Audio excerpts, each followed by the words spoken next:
আজকে খুব গুরুত্বপূর্ণ একটা বিষয় শেয়ার করব, সেটা হচ্ছে যে প্রাইমারি বিম কাকে বলে। প্রাইমারি বিম হচ্ছে আমার কলাম টু কলাম, অর্থাৎ একটা কলাম থেকে আরও একটি কলাম, অর্থাৎ কলাম টু কলাম যে বিমটা হবে এটাই হচ্ছে মূলত প্রাইমারি বিম।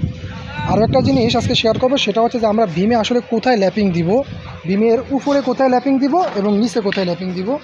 তো বিমে যখন আমরা উপরে ল্যাপিং দিব তখন অবশ্যই আমাকে দুই স্প্যানের মাঝখানে, অর্থাৎ দুই স্প্যানে যতটুকু দূরত্ব আছে তার মাঝখানে আমাকে ল্যাপিং দিতে হবে।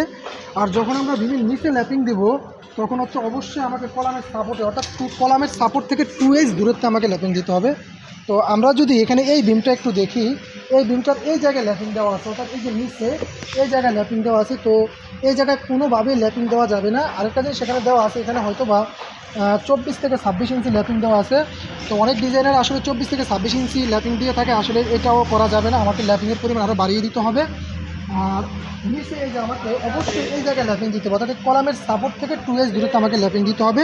আর এই যে উপরে ল্যাপিং দেওয়ার সময় আমাকে এই যে এখানের স্পান যদি আমার 20 ফিট হয় তাহলে ঠিক আমাকে এই মাঝখানে ল্যাপিং দিতে হবে।